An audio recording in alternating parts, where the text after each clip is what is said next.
بسم اللہ الرحمن الرحیم۔ اکثر جہنم میں جانے کا دوسرا سبب یہ ہے کہ اگر عورتیں بیویاں اپنے مزاج کے خلاف کوئی بات دیکھ لیں یا شوہر ان کا کوئی مطالبہ پورا نہ کرے تو وہ کہہ دیتی ہیں، ایک جملے سے ان کے تمام احسانات پر، ان کی تمام محنت اور تمام محبت پر پانی پھیر دیتی ہیں کہ اس شخص نے تو میرے ساتھ کبھی کچھ بھلا کیا ہی نہیں، کبھی کچھ اچھا کیا ہی نہیں۔ یہ لفظ، یہ جملہ اسے کہتے ہیں ناشکرا پن، اور اسی جملے کی وجہ سے اکثر عورتیں جہنم میں پائی جائیں گی۔ سبحان اللہ، سبحان اللہ، کیا ہی کہنے۔ صرف یہ اتنی سی بات، یہ آپ کے تمام عبادتوں، تمام خدمات پر جو آپ شوہروں کے ساتھ اور بچوں کے ساتھ کرتی ہیں، اس سب پہ پانی پھر جائے گا میری پیاری بہنوں۔ دیکھیں، آپ بھی اپنے شوہروں کی بہت خدمت کرتی ہیں اور بہت ان کے مطالبے پورے کرتی ہیں، دن رات چولہے کے آگے لگی رہتی ہیں، بچوں کو سنبھالتی کرتی ہیں، گھر بار کو سنبھالتی ہیں، بہت عورتوں کے پاس بہت کام ہوتے ہیں۔ لیکن اگر شوہر آپ کے مزاج کے خلاف کوئی کام کر دے یا آپ کا مطالبہ پورا نہ کرے، پھر جو آپ احسان جو آپ پانی پھیرنے والا جملہ کہتی ہیں نا کہ اس آدمی نے میرے ساتھ کبھی کچھ اچھا نہیں کیا، اس آدمی میں نے کبھی کوئی بھلائی نہیں دیکھی، کیوں جب بھی دیکھو میرا مطالبہ پورا نہیں کرتا، یہ نہیں کرتا، وہ نہیں کرتا، ابھی کہتا ہے کہ بہت ساری مہنگائی ہے، ابھی بہت سارے خرچے اٹھانے ہیں، یہ سیونگ کرنی ہے، ادھر پیسے ڈالنے ہیں، کمیٹی بھی ڈالنے ہیں۔ تو جب شوہر یہ چیزیں گنوا رہا ہے، بتا رہا ہے، تو اس کے مزاج کو سمجھیے، اس کے احسانات پر، یہ بھی آپ پر احسان ہے بہت بڑا کہ آپ کو پالنے کے لیے، بچوں کو پالنے کے لیے، گھر کو اچھے سے چلانے کے لیے وہ اتنی ساری چیزوں پہ دماغ لگا رہا ہے، یہ اس کا ایک اور احسان ہے۔ لیکن اس احسان کے اوپر پانی پھیر دیتی ہیں عورتیں اس جملے سے کہ اس آدمی کے اندر تو میں نے کوئی بھلائی نہیں دیکھی، کوئی اچھائی نہیں دیکھی، میرا مطالبہ پورا نہیں کیا۔ تو اس جملے کی وجہ سے اکثر عورتیں کہاں پائی جائیں گی؟ جہنم میں پائی جائے گی۔ یہ میرے لفظ نہیں ہیں، یہ رسول اللہ صلی اللہ علیہ وسلم کے لفظ ہیں۔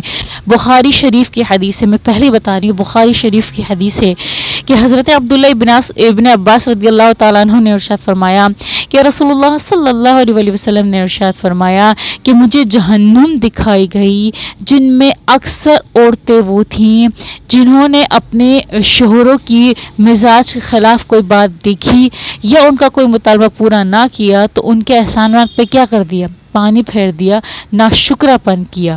تو اس وجہ سے وہ کیا ہوں گی؟ جہنم میں جائیں گی، جہنم میں ہوں گی اکثر ہوتی۔ یہ حدیث کا مفہوم ہے کہ خلاف کے بعد کوئی بات دیکھ لی تو انہوں نے یہ لفظ، یہ جملہ کہہ دیتی ہیں کہ اس آدمی کے اندر تو میں نے کوئی بھلائی نہیں دیکھی، اس آدمی کے اندر تو میں نے کوئی اچھائی نہیں دیکھی۔ سمجھ میں آ رہی ہے میری بات؟ تو یہ بخاری شریف کی حدیث کا مفہوم ہے جو میں نے آپ کے سامنے رکھا ہے۔ اس کے اندر بہت گہری بات اور وعید ہے کہ عورتیں جب مزاج کے خلاف کوئی بات دیکھتی ہیں اپنے شوہروں کے اندر تو وہ ناشکرا پن کرتی ہیں۔ دیکھیں، یا تو ایک میان میں جو نا دو تلوار رہ سکتی، یا تو آپ شوہروں کی احسان کا بدلہ ناشکرے پن سے اتار دیں، یا تو آپ اس کا احترام کر کے اس کو آپ عزت دیں۔ سمجھ میں آئی؟ ہر چیز پر آپ صبر و شکر کریں، دو چیز۔ اور ہمارے دین نے، ہمارے رسول اللہ صلی اللہ علیہ وسلم نے ہمیں یہ سکھایا ہے، ہمیں یہ تعلیمات دی ہے کہ شوہر کی ناشکری نہیں کرنی ہے، اس کا احترام کرنا ہے۔ دیکھیں، یہ حدیث آپ کو معلوم ہوگی نا کہ رسول اللہ صلی اللہ علیہ وسلم نے ارشاد فرمایا تھا کہ اگر میں کسی کو سجدہ کرنے کا حکم دیتا تو بیوی کو حکم دیتا کہ وہ اپنے شوہر کو کیا کریں؟ سجدہ کریں۔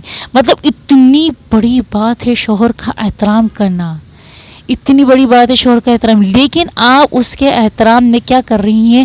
گھاٹا کر رہی ہیں، کمی لا رہی ہیں، ناشکرا پن کر کے۔ یہ لفظ کہ اس آدمی نے میرے ساتھ کبھی کوئی بھلائی نہیں کی، کوئی اچھائی نہیں کی، یہ اللہ تعالیٰ کو ناپسند ہے، اس لیے اللہ تعالیٰ جہنم میں ڈالیں گے۔ چلو شوہر بولتے کہ ارے یار تو مذاق میں کہہ رہی ہے، ایسے میں کہہ رہی ہے، ٹال دیا، درگزر کر دیا، چھوڑو یار، غصے میں کہہ دی، وہ شوہر چھوڑ رہا ہے، لیکن اللہ تعالیٰ کو تو یہ لفظ سخت ناپسند ہے نا۔ اللہ تعالیٰ تو اس وجہ سے عورتوں کو جہنم میں ڈالیں گے نا۔ اکثر عورتیں جہنم میں اسی لیے پائی جائیں گی، اور یہ رسول اللہ صلی اللہ علیہ وسلم کو پہلے ہی اللہ تعالیٰ نے دکھا دیا ہے۔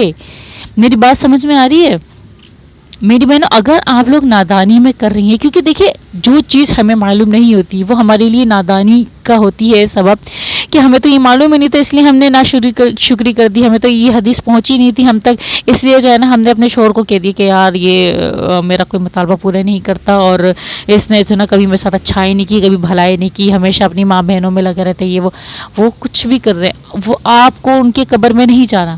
سمجھ میں آ رہی؟ اور نہ ہی آپ کے شوہروں کو آپ کے قبر میں آنا ہے۔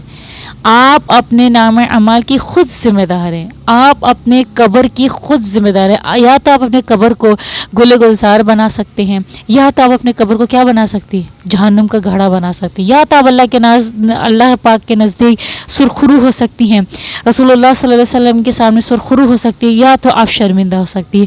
یہ اب آپ کے اوپر ہے، کیونکہ آپ تک یہ حدیث پہنچ گئی ہے۔ سمجھ میں آ رہی میری بہن؟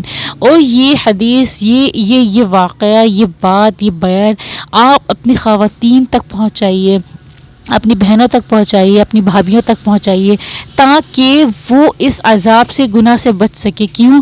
کیونکہ آپ پر ہر مسلمان مرد اور عورت پہ یہ لازم ہے کہ امر بالمعروف اور نہی عن المنکر کرتا رہے، یعنی کہ نیک کاموں کی دعوت اور برے کاموں سے روکتا رہے۔ اگر آپ دیکھ رہی ہیں کہ یہ چیز غلط ہو رہا ہے تو آپ اس کی اچھائی اور نیکی کے لیے، بھلائی کے لیے، کہ وہ جہنم کی آگ سے اور جہنم کی دردناک عذاب سے بچ سکے، تو آپ اس تک وہ حدیث پہنچاتے ہیں۔ اور ہدایت دینے والی اللہ تعالیٰ کی ذات ہے، آپ اپنا کام کریں، پھر آپ تقدیر پہ چھوڑ دیں۔ سمجھ میں آ رہی میری بات؟ اللہ تعالیٰ مجھے بھی ہدایت عطا فرمائے، اللہ تعالیٰ آپ کو بھی ہدایت عطا فرمائے۔ سب سے پہلے انسان کو اپنی ہدایت کی دعا کرنی چاہیے، پھر دوسرے کی ہدایت کی دعا کرنی چاہیے۔